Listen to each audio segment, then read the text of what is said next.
ॐ कार्पण्यदोषो भगवतस्वभावगप्रचामतं धर्मसमूढवेदः यश्रेयस्यानिश्चितं ब्रूहि शिष्यस्ते हम चादिमां तां प्रपन्नम्।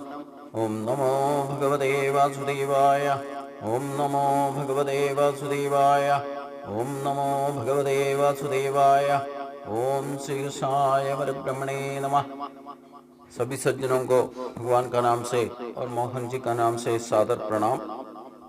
हम लोग गीता में 7वां अध्याय ज्ञान विज्ञान योग को विचार करना शुरू कर दिया। 5वां श्लोक तक पिछले दिन विचार किया था। आगे भगवान कहते हैं एतद्योनीनि भूतानि सर्वाणि इत्यपदारया अहं कृष्णस्य जगता भवः प्रलयस्तदा। सकल चराचरों को परा अपरा शक्ति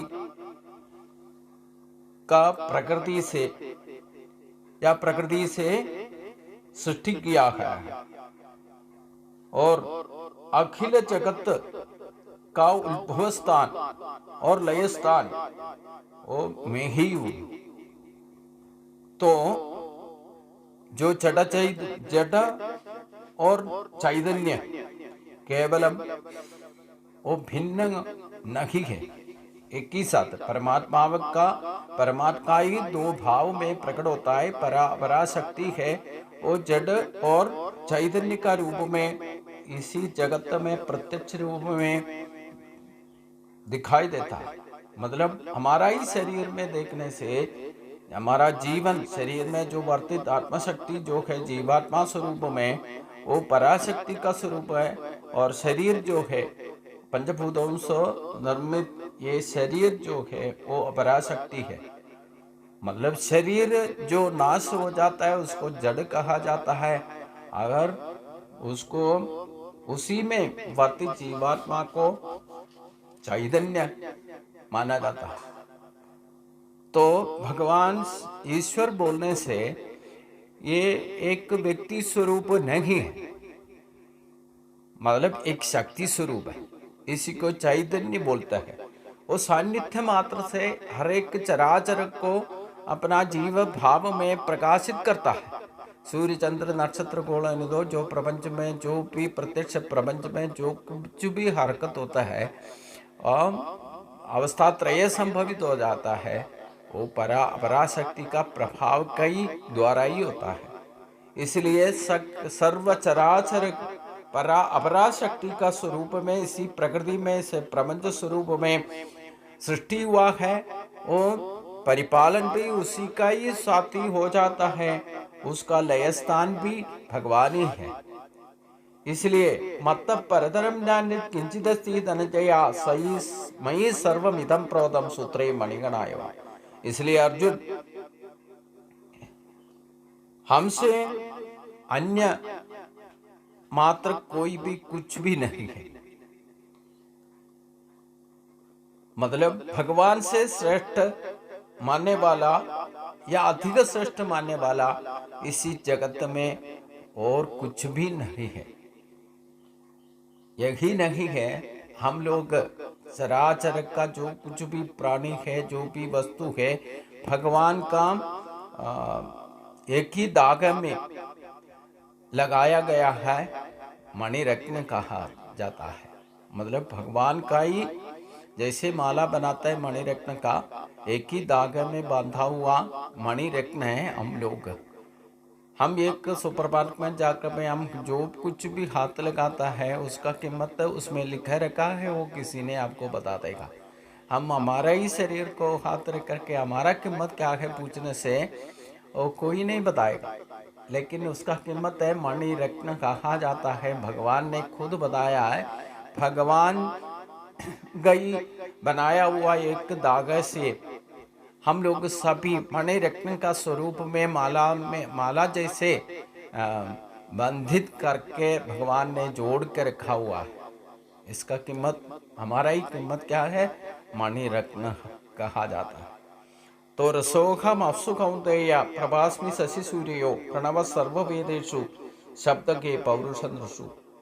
हे अर्जुन, जो जल का रस मैं ही हूँ, और सूर्य चंद्र का प्रभा स्वरूप जो है वही मैं ही हूँ। और सर्व वेदों का वेद या वेद का स्वरूप माना जाने वाला प्रणव स्वरूप ओंकार शब्द भी मेरा ही है। आकाश का शब्द मतलब पंच ज्ञानेन्द्रियों का पंच विषय का स्वरूप गुण स्वरूप में जो भी प्रकटित होता है वो भगवान का ही चैतन्य भाव है। तो जल का रस होने दो और वायु का गंध होने दो, वायु का स्पर्श होने दो, आकाश का शब्द होने दो और जल का रस होने दो। जो कुछ ही पंच ज्ञान विषय जो भी है, पंचेंद्रिय का शक्ति भी भगवान का ही स्वरूप से प्रकट होता है। मतलब परमात्मा का सर्वव्यापित इससे ज्यादा आगे का श्लोक में और स्पष्ट करता है भगवान। पुण्यो गंध पृथ्व्याम च तेजस्सास्मि विभावसु जीवनम सर्वभूतेषु तपस्सास्मि तपस्विषु। इस भूमि में सुगंध का रूप में, अग्नि का प्रकाश का स्वरूप में मैं ही वर्तित है। और सर्व जीव प्राणी में, जीवात्मा भाव में, जो अन्न का रस का स्वरूप में, जो तपस्वी का तपस का स्वरूप में मैं ही प्रकटित होता। जो प्राण धारण उपयुक्त कहा जाता है उसी का जीवन या अमृत मुख्य मानने वाला याद रूप जो भी अन्न रस से अन्नमय कोश को शरीर को पोषित करता है, वो सकल प्राणी का शरीर जिससे बनाया गया है, जिसी से पोषित करता है, वो जीवन भी और अन्न भी हर एक शरीर को, अन्नमय शरीर को पोषित करके उसको जब तक जिंदा है उसको जीवित रखता है, जीव भाव में रखता है। वही जीवन शक्ति जीवात्मा का जीव भाव मेरे से ही हुआ है। और बीजमां सर्वभूतानां विधि पार्थ सनातनम बुद्धिमतामस्मि तेजस तेजस्विनाहम्। हर एक जीवों का उत्पत्ति का कारण बनने वाला बीज तत्व ओम मैं ही हूँ।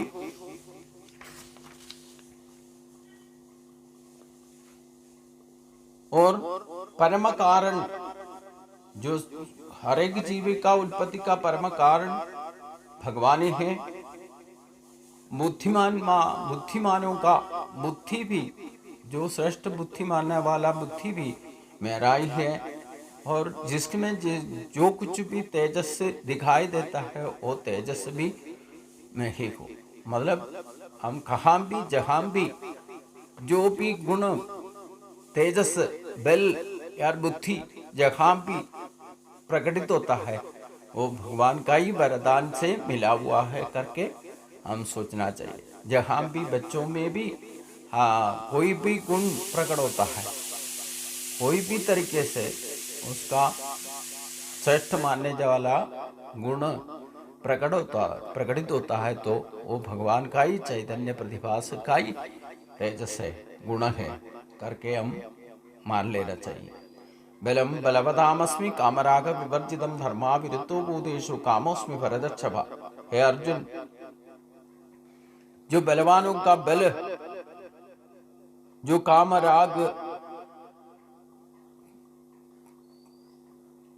का विनय, मतलब कामार्थी और रागार्थी का बल जो है वो भी जहां भी बल प्रकटाता है वो भगवान ही है। वो बल कहाँ से आया करके प्रहलाद ने एक बार प्रहलादन को अपना पिताजी हिरण्यकशिपु ने पूछता है, ये तो समझ में नहीं आता है, तुम जितना बार भी तेरे को मारने के लिए मैं कोशिश करता हूँ तुम हर एक बार बच जाता है, उसका बल तुमको कहाँ से मिल जाता है। तो प्रहलाद ने अपना पिताजी से कहते हैं, जिस बल से मेरे को रक्षा करता हूँ वही बल से अब मेरे को मारना चाहता है। मतलब हम दोनों में प्रकटित होने वाला बल शक्ति जो है एक ही है, वो भगवान का ही शक्ति है। ये आप मानता नहीं है, मैं मानता हूँ, इतना ही फर्क है। तो हिरण्यशिबु जी है प्रहलाद को पूछता है, तेरा भगवान हर एक जगह बैठा है, ये बल का स्वरूप में हर एक जगह में है क्या करके पूछा है। तो हर एक जगह में है, सर्व प्राणी में है, इस प्रपंच का अणु अणु में ये भगवान का ही बल रहता है। तो ये खंबा में है करके पूछा है। हाँ खंबा में है, मेरे को दिखाई देता है, आपको दिखाई नहीं दे रहा है। तभी से झड़ से ये हिरण्यशिबु ने अपना गदा को वो खंबे को ऊपर मार दिया, उसी के अंदर से नरसिंह अवतार करके उसका अंत का कारण बन गया। तो कहाँ से बल निकला? भगवान का स्वरूप का बिना इस जगह में कहीं भी, इस जगत में कोई भी चीज अपना शक्ति प्रकट नहीं कर सकता है। उसी का बल भगवान का ही है। और कोई जीवों का सृष्टि करने का वो बीज भी भगवान एक करके बताया। जो भी काम राग जो धर्म विरुद्ध यूज नहीं करता है, उसका शक्ति जिनमें भी प्रकट होता है वो भगवान का ही शक्ति है। ये चैव सात्विका भावा रजस्तमासे ये मत एवेति तन्विद्धि नथुगम तेषदे मयि। जहां भी सात्विक राजस तामस भाव में जो भी वस्तु प्रकटित होता है, उसी में जो मूल प्रकृति कहा जाता है, वही माया कहा जाता है। वो त्रिगुणों का प्रभाव है, ते प्रकटित होता है। वही भगवान का शक्ति से माया स्वरूप भी प्रकटित होता करके माया मूल प्रकृति बोलते हैं। तो 3 गुणों का प्रभाव है, मतलब सत्व रज तमो गुणों का प्रकृति का गुण कहा जाता है, वो भगवान से ही प्रकटित होता है। ये सूर्य चंद्र नक्षत्र जीवी जो भी है इस प्रपंच का सृष्टि में 3 गुणों का बिना कोई भी जीवित नहीं हो सकता है, इस प्रपंच में वर्तित नहीं हो सकता है। तो सभी में ये 3 गुणों का प्रभाव प्रकटित होता है। ये 3 गुण जैसे भी है वो हर एक वस्तु में प्रकटित है, वो भगवान का ही प्रभाव माया स्वरूप में प्रकटित होने का है। त्रिभिर्गुणमयीर भावैरेवि सर्वमिदं जगत् मोहितं नाभिजानाति मामेप्य परमव्ययम्। त्रिभिर्गुणमयीर भावैरेवि सर्वमिदं जगत् मोहितं नाभिजानाति मामेप्य परमव्ययम्। त्रिगुण बोलने से सत्व तेजस तमस इन्हीं गुण स्वरूप विविध 3 भाव में सकल सर्वजीवियों के अपना स्वभाव में प्रकट होता है और सभी को हर एक वस्तु में मोहित हो जाता है। जो भी इसी गुणों को परे हो जाता है या ये गुणातीत बन जाता है, तभी भगवान उसी गुणातीत, भगवान खुद गुणातीत है। ये गुणादि का सृष्टि का कारण भगवान है। मतलब 3 गुणों को भगवान से प्रकटित होने पर बावजूद भी भगवान इस गुणों से परे है, उससे कोई प्रभाव भगवान में नहीं पड़ता, वो गुणातीत भाव में वर्तित है। जो अचंचल ब्रह्म बोलने से वो ब्रह्म में ये 3 गुणों का प्रभाव नहीं होता है। जब ये 3 गुण प्रकटित चंचलावस्था में अचंचल ब्रह्म चलनात्मक हो जाने से वह सृष्टि का व्यवहार शुरू होता है, तभी से अवस्था त्रय प्रकटित होता है। ये अवस्था त्रय का कारण ही है सत्व रज तमो गुण। भगवान को गुणातीत कहा जाता है। गुणातीत होकर के अचंचल होकर के बैठा है भगवान, उसी से जो गुण भाव प्रकट होना तो इस सत्व रज तमो गुणों का प्रभावित से होता है। देवीं खेषा गुणमयी मम माया दुरत्या मामेवे प्रपद्यन्ते माया मेधाम तरन्ति ते।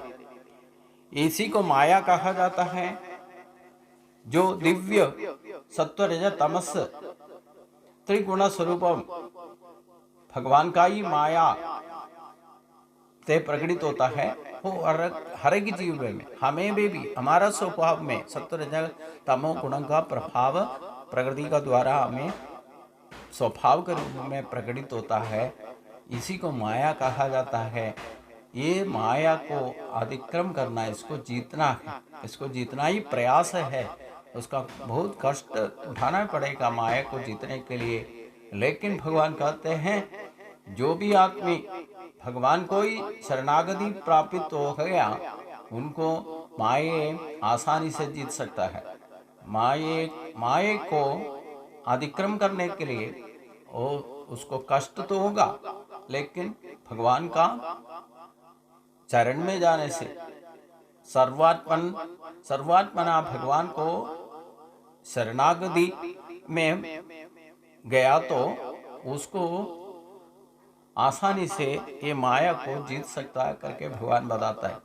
माया बोलने से क्या है, जो वस्तु हमें दिखाई देता है सच में वो वस्तु नहीं है, लेकिन उसका शक्ति क्या है, वो अव्यक्त स्वरूप में होता है। वो अव्यक्त स्वरूप में वर्तित जीवात्मा को हमारा शरीर में हमें मालूम नहीं पड़ता है, उसी को सच शरीर में सब कुछ है करके सोचने से वही माया कहा जाता है। जो दिखाई देता है वो नहीं है, उसको मिथ्या कहा जाता है।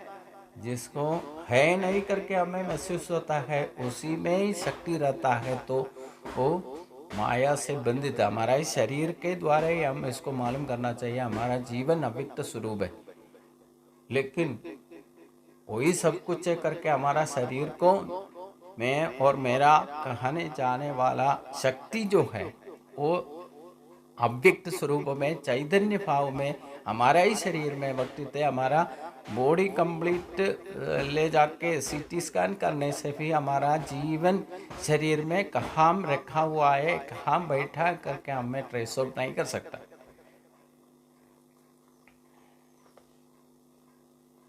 लेकिन ये शरीर जो है माया से बंधित है, वो सत्व रज तमो गुण के साथ में बंधित है, प्रकृति से मिला हुआ है।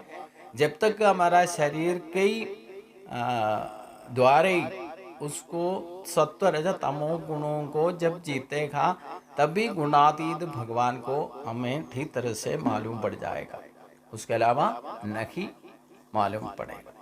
अभी आगे भगवान कहते हैं ये सब कुछ मान करके कौन मेरे को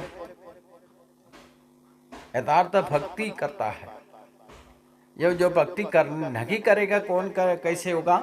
जो निरीश्वरवादी युक्तिवादी बनने का पहले भगवान कहता है नमाम दुष्कृतिनो मूढ़ा प्रपद्यन्ते नराधमा माया भगवतज्ञानम आसुरम भावमासुदा।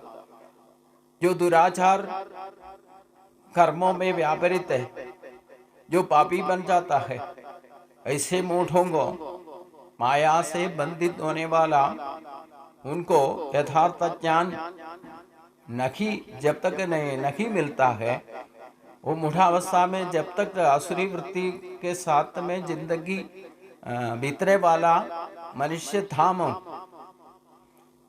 को कभी भगवान को शरण लेने का बुद्धि नहीं आएगा।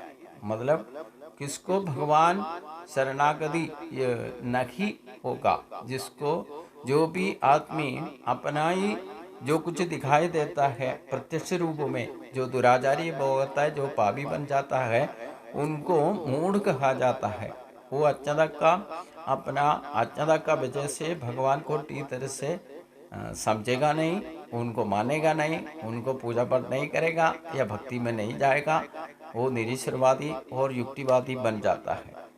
ऐसे मनुष्य धामों को भगवान को कभी चरणागति नहीं जाएगा, भगवान का पास या भगवान का शरणागति में कभी नहीं जाएगा।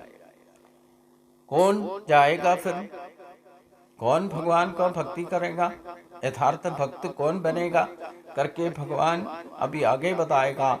उसके बारे में हम अगले दिन सोचेंगे। मतलब जो आसुरी भाव, यो दैवी का भाव के बारे में आगे आने वाला अध्यायों में खास करके भगवान विस्तार रूप से बताएगा। जो असुरी भाव में वर्तित वो भगवान को कभी नहीं मानेगा, कितना भी उनको मानने का कोशिश करेगा वो दुराचारी होगा, तो पूर्व पापराखित नहीं बनेगा तब तक भगवान को नहीं मानेगा।